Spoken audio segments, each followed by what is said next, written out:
Hello there and welcome to Entertainment Trendz right here on the News God, where we give you your weekly dose of quality entertainment talk, and this week is no different. We're here with some top stories. We've packaged it really nicely, of course, with some sass and pizzazz from me, your host Nelson Kofi, and I'm not doing this alone. I'm here with the beautiful, the eloquent, the talented Miss Angie Shiwa. Hello guys, how are you doing? And we hope you had a nice week. I did, Nelson. I hope you had a nice week too. I did. Well, but you were funny, sir. Yeah, but it's time for you to have your dose of a nice weekend. So guys, let's get this rolling. Yes. So if this is your first time on this channel, please, what are you waiting for? Subscribe, like, comment, and share. Watch our other videos. We produce content daily. Okay? So without further ado, we'd like to get into the stories, the top stories of this weekend. And a major highlight of this week is the movie Straw, directed and produced by the amazing Tyler Perry. And it has had a lot of people talking from various angles. There's a lot of discussion about the movie. And one thing that stood out is the emotional depth of the movie, especially with the character of Taraji P. Henson. The way she portrayed the character was so emotional, and it's been felt from every length and breadth of the country and even internationally. So there's a viral debate on social media as we're speaking right now that should that movie be a Ghanaian production, which of the Ghanaian actresses in Ghana would be able to portray that character with the same or even better emotional depth that Taraji P. Henson did. So, but then with that conversation, when you go on social media, the strongest contenders to that, in people's opinion, that would play that character very well are one, Nanama McBrown, Emilia Brobe, and of course Jackie Appiah. But there are other names that have popped up. But these three have come up so strongly, and people are saying that it is between these three to play that character so well. So I want to put it out there to you who's watching me, that who do you think would have been able to play the character of Taraji P. Henson in the movie Straw? Either Nanama McBrown, Emilia Brobe, or Jackie Appiah. Let us know in the comments. And let me throw it to you first of all, Angie. You watched the movie Straw. What did you think? Yeah, I watched it just yesterday. I think, what did you think? First of all, the storyline is amazing, very unpredictable one. You know, it starts and you think it's your regular kind of movie, but then things keep happening, and even at the end, you know, you get surprised that the plot twist. Right. It's an amazing movie, produced and directed by Tyler Perry. Yeah, that's what I think of the movie. But you said it was unpredictable, and I saw a lot of comments on social media where people claim that from how they started, they could tell what was going to happen in the end. So what do you say to that? I don't know what they are talking about, because I'm a writer myself. When you are making use of flashbacks, you don't tell what is happening in the present. They use I think in this case Taraji was in some kind of delusion, right? So we couldn't. And she was Janaya in the movie. Janaya, exactly. She was in some kind of delusion, living in something that wasn't real. And from the movie, we weren't introduced to that delusion. We thought everything was okay with her, just a mother trying to struggle to make ends meet. It was at the end that we realized everything that was happening was just a delusion. It was just in her mind. You know, so saying it's predictable, I don't know what makes them think it is predictable. But that's another misconception. I hope we don't drag this out too much. That's another misconception about the movie. But actually, when you watch it carefully, Janaya's daughter was very real. She only died after. So getting to the end of the movie, that was when she died. She didn't die at bed as people were thinking. Yeah, she didn't die at bed. I watched the movie. So from the movie, from the plot twist at the end, we realized she died the previous night. She died the previous night. So the mother wakes up with her daughter, bathed her daughter, took her to school, and when you realize at the school scene, she waved her daughter, and her teacher was saying "ow" and waved her back because she didn't understand. At that point, we should have thought of something, but we didn't think of anything. But it was at the end that we realized that, okay, this is why the teacher reacted in that way. I think that was the head teacher also. That was why she reacted in that way. So let's not spoil it for them. There are people who've not watched it. So if you've not watched Tyler Perry's Straw, it's number 1 on Netflix right now. It's it's the very most hot. talked about movie right now. So you can go and watch it and comment on it as well. But let's veer away from that conversation. Anybody can have their interpretation to that movie. Let's talk about the conversation that's big on social media right now. Which of these 3 actresses, Nanama McBrown, Jackie Appiah, and Emilia Broadway, could have portrayed that character, the character of Janaya, with such emotional depth? What do you think? Who would it have been? These 3 top names are very big, and I think they can do it. But the best for me, the one that connects, is Jackie Appiah. I really connect with Jackie's emotions in movies. You know, she's able to communicate her feelings and her emotions for me to feel them. You know, when she's angry, I feel it. When she's sad, I feel it. You know, unlike the other one, we can tell that they also portray that, but I get connected to Jackie more. And this movie runs on emotions, a lot of emotions. Right. So I feel like Jackie would do it for me. And there is another person also, a veteran actress, Kalsum Sinari. I think she can also pull this up very good. Yeah. So Jackie Appiah is trending on X because a lot of people seem to agree with you about the fact that amongst those 3, it is Jackie Appiah who would pull that role off so well.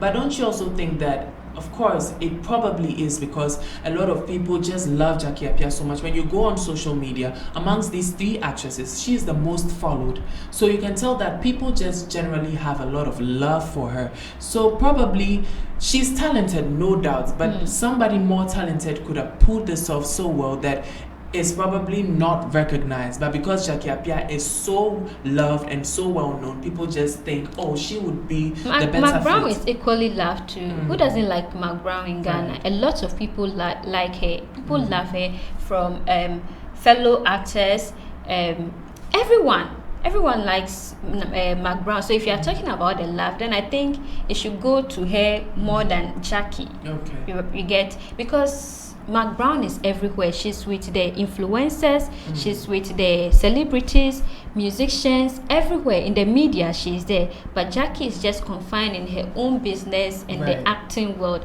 but she still gets that love. So you think it's Jackie Appiah? Absolutely. Yeah, I just think it's Jackie Appiah for her talent.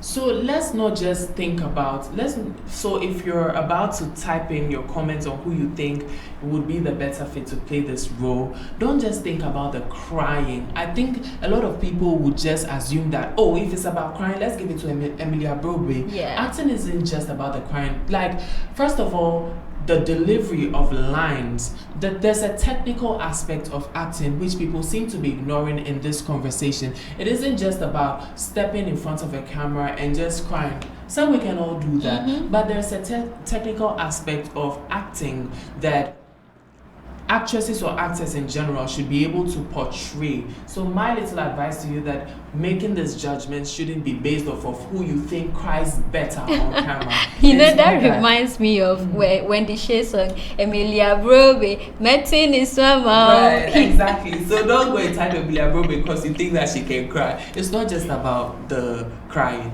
delivering of the monologues. Like how you see, we've not even given Taraji P. Henson the credit. Her flowers, she deserves her flowers. She did a lot.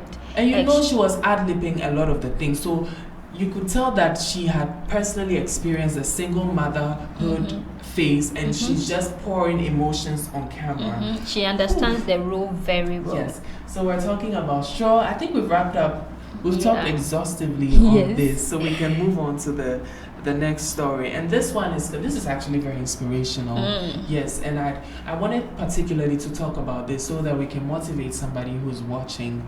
So Richie Mensah came out to say that when she first started out to, do music, a lot of naysayers kept saying that he was wasting his future because he was known to be a very intelligent young boy in school. Everybody was expecting that he'd be a doctor. His father was a doctor. He had the brains. The ideal career in every home.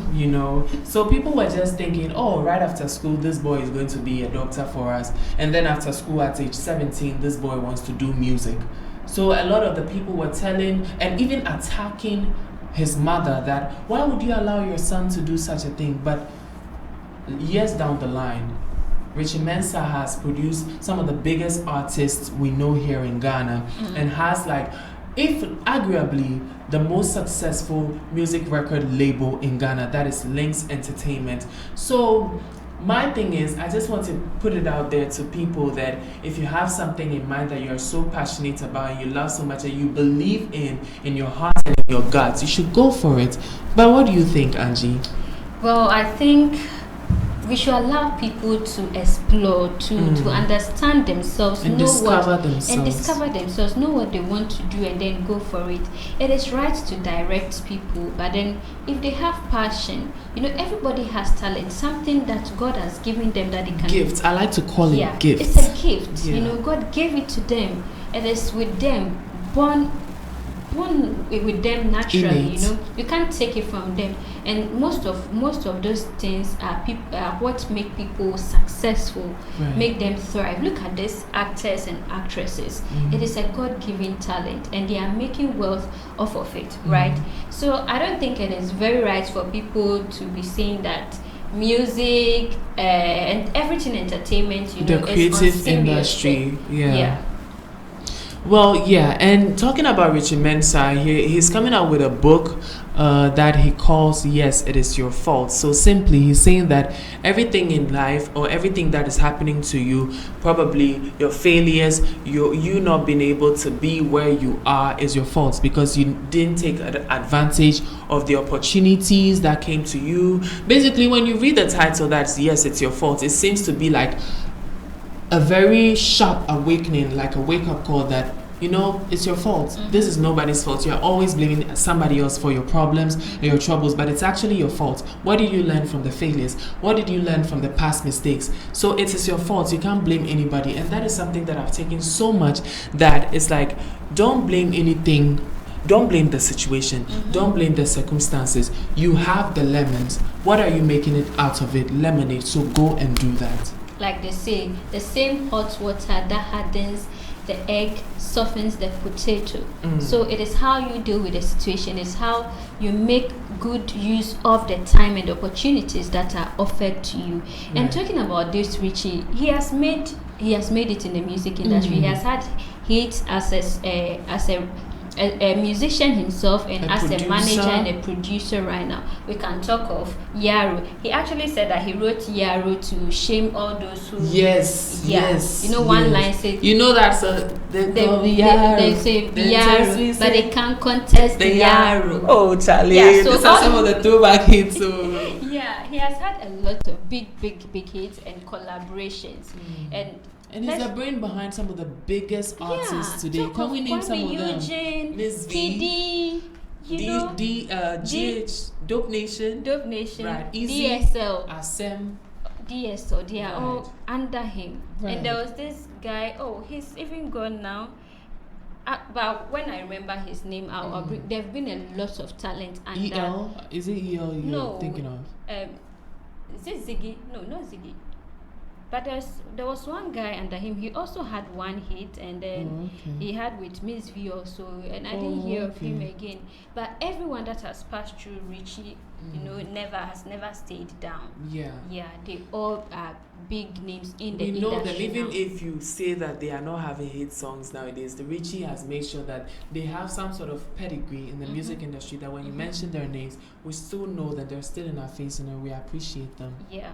So go for it. Whatever you want to do, just lay your foundation. Make sure you are getting it right. You are doing it in the right way.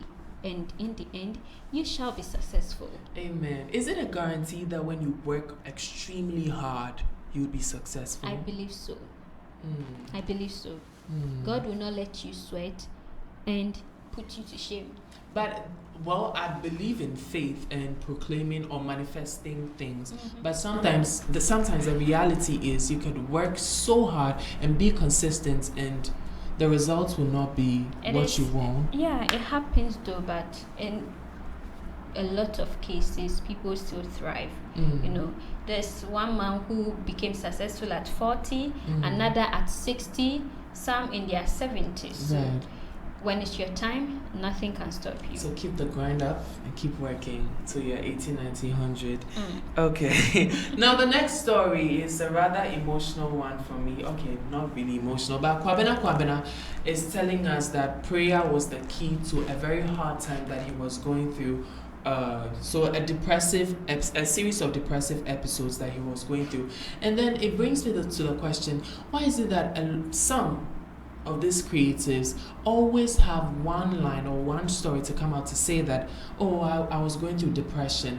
Is it an anthem, an entertainer problem? Like, who entertains the entertainer? There's a popular saying regarding that line, but why is it that the creatives are always falling into depression, or they are always coming to tell us that they were depressed? They've been depressed. Do you think there is some sort of a reason for that phenomenon? Yeah, I think from a few of them, those who have gone under depression and come out in interviews, they attribute it to pressure from the industry, to keep doing good music.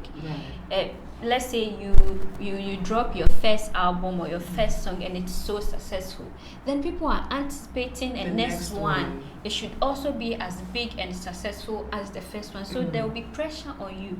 Okay, what am I going to do next so that it will resonate with people to beat the momentum? Yes, to keep up with the first one. Is this good? Should I choose this? Should I choose this way? Should I go the other way? A lot of thinking. Yes. Trying to keep up with people's expectations of you. That is what gets them into depression, And then the fact that some of them are told to take some kind of hard drugs to make sure that they get to that point that they want to be, to manage it. Those are some of the things that some musicians have attributed to their depression. Yeah. And I think that the music business, as glamorous as it looks on our screens, it actually involves a lot of work. It does. So they barely get sleep. They're working 24/7 in the studio. They're performing. They're in rehearsals. They are, stagecrafts, everything. Like, it's a lot of work. And then they barely have any time to yourself. So sometimes some of these musicians, I think, get lost in the business of it, in the hard work, that they sometimes lose themselves. And if they do not have good people around them to remind them to take a step back, to just breathe, they get lost, and then sometimes they fall into depression. I think that's some of the things that happens. The process is a lot. It starts from conceptualizing, writing the songs, editing the songs, sending it to your producer. He also has to look at it and say, this is okay here, let's take this out. And then you have to go for vocal training. Then the studio sections come in, recording. You do first take, it's not good, cut it. Second, third, at all times, sometimes at midnight, 3 a.m. when it's done, music video also comes to play. That also, after the that, finances of all that, the especially finances, for independent artists. The finances, then promotion. A lot goes into music. And sometimes the music comes out and people are trash talking. They don't like the music. So all that hard work you put in. Okay, but then it came to a point, I don't know if you saw some of these pictures. A few of some of the pictures Kwabena was posting at the time were really like pictures of him with a nail polish, and then posing some weird poses with bare-chested and sort of giving suspicion. He has actually come to say that a lot of the pictures he was posting during that time were not reflective of him in his true self. So he's like, now that he has come out of it, he's like, what? Why did I post this picture? Ouch. And I'm and the feminine clothes. Yeah. I'm like, so depression made you take your phone and post all that? So, well, I cannot say for a fact, because I personally haven't gone through depression to say that, okay, it could. But it's just weird to me that you'd say that depression is why you took your phone to post a picture that you regret now. We've seen that before, right? A lady who is also going through that. Right. Yeah. Well, the lady you're talking about, if it's who I have in mind, the initials are AK. Is that who you have in mind? She actually had a mental problem. But depression is a mental problem as well. Just that hers is, bit more extreme. Well, okay. Well, you have. So probably depression can make you do things that you later regret. Yeah, and he made a point that prayer is one thing that kept him out of it, and well, I find a little bit of misleading in that, because I believe prayer alone won't do it. Prayer without the work. Well, you're praying every day and God wants to help you, but you're not putting in the work. You are not leaving the old habits. You are not getting out of your room. You are not talking to someone. So how is prayer going to work? So I feel like the prayer has to be backed with something. With actions. Absolutely. Yes. But anybody that's out there going through depression, especially those in the creative industry, our hearts go out to you. We're with you. We'd rather talk to you and help you out of it than attend your funeral. That's very true. Yeah. Okay, so have we spoken exhaustively on this one? Yeah, we have. All right. Conclusion. Faith in works. The Bible even says it. Yeah. Now let's go on to the next story, and this one is about Black Sherif setting and breaking records with his new album, Iron Boy. Well, it's not exactly new because it's been out for a few months now, but then it's still on charts, it's still breaking records and setting new ones. Making history. Yes. So that's what we want to talk about right now. So talking about Blacko, is he the new music sensation? Is he the new music god in Ghana? What do you think? Yeah, he's one of the faces of Ghana music currently. Now, let's talk about the statistics. Right. So Iron Boy, the whole album itself, has hit 35 million plays on YouTube alone. And when we come to Ghana Apple Music, it has topped the chart #1 for 70 consecutive days. That is 2 months plus. 2 months plus, right? Right, absolutely, yeah. Yes, so we are celebrating Iron Boy and Black Sherif for that milestone. It is being at #1 for 70 consecutive days is history. No artist has done it in Ghana before. Right, because people keep dropping back to back. But then he's still keeping up that momentum. One thing about Black Sherif is like so young and achieving all these things over the years. I can just imagine something bigger for him in the future. I don't know what is going to stop him at this point, because his previous album, The Villain I Never Was, it also set records, made new ones, broke records, and now this one, so it's just an elevation, and then it's just so beautiful to see, because this is somebody who started very small, and then at this point, today we are getting so inspiring, like we are so inspirational today. Like, he's done so much, like, and I'm really anticipating what he has. Ghanaians or people in general just want to look forward to the next. We don't want to marinate or wait for this one to set in. But I feel like we've enjoyed this song or this album enough. We've enjoyed it, and I don't think Blacko is ever going to embarrass us. No. Previous albums and this current one tells it all. None of them is boring. None of them has been left under the carpet. Every time he drops, it is a hit, it is a banger. So Black Sherif, please put in more work for us. No, not the one that will put you into depression, but do it within your power, okay? We believe in you and we are rooting for you. I just can't wait for next year for this album to start winning awards. That's going to be a tough one, because Kiddy is releasing this year an album, and Kiddy doesn't mess with us albums. Jackie is dropping her debut album. But Iron Boy is already making the numbers, so imagine till the end of the year. Well, Kiddy also, don't play with Kiddy's numbers. I'm not playing with him. I know he's also backed by Links Entertainment. Yeah, he's also good. But we are already setting record with Iron Boy, so what can go wrong? So you are predicting a straight album of the year win for Black Sherif? 70%. Okay. Well, talking about Black Sherif, what do you think he's doing right?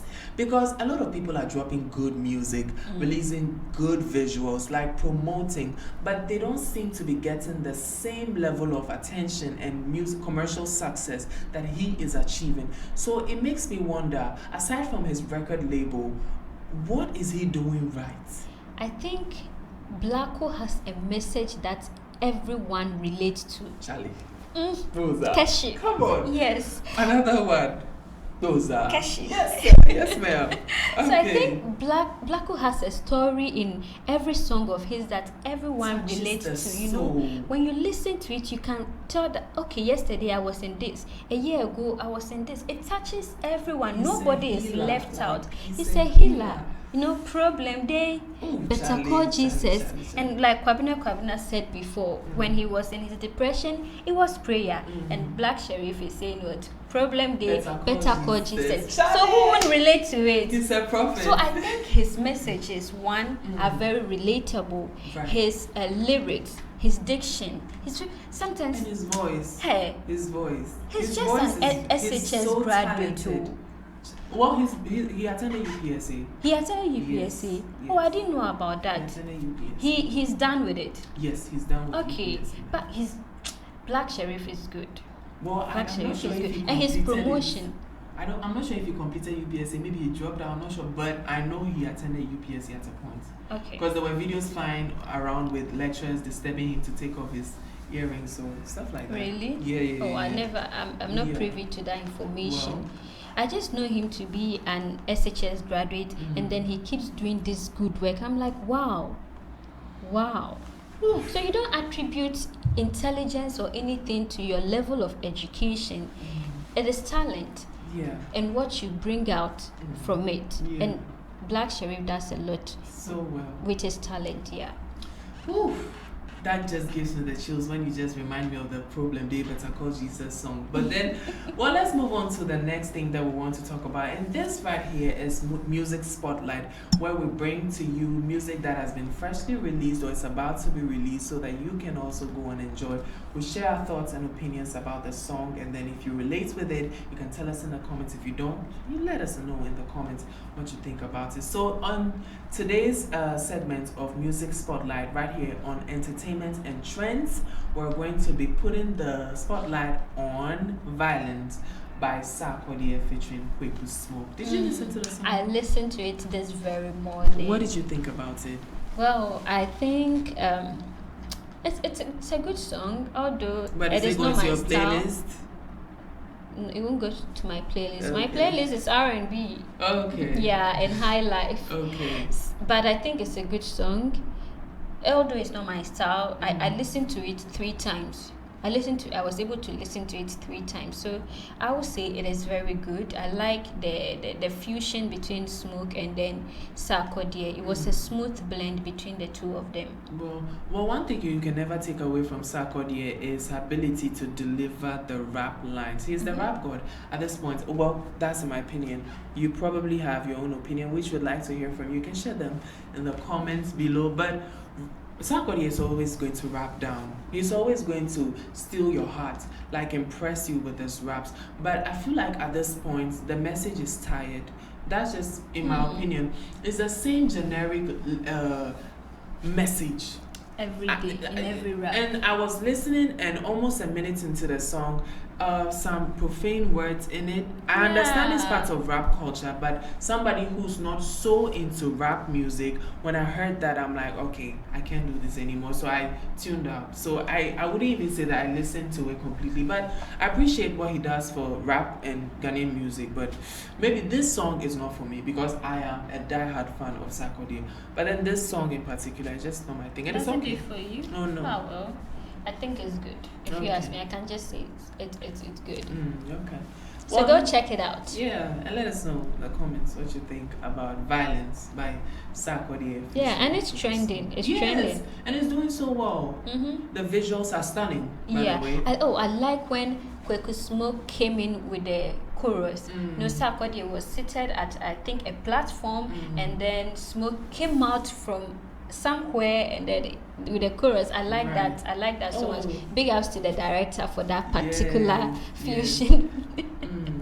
Anyway, those are the top stories that we just spoke about right here on Entertainment and Trends. Like I always say, my name is Nelson Kofi. We hope you enjoyed this edition or episode of Entertainment and Trends. And I didn't do this alone. I did this with the ever beautiful Miss Angie Shima. Okay, so till the next time where we do this again, it's bye-bye.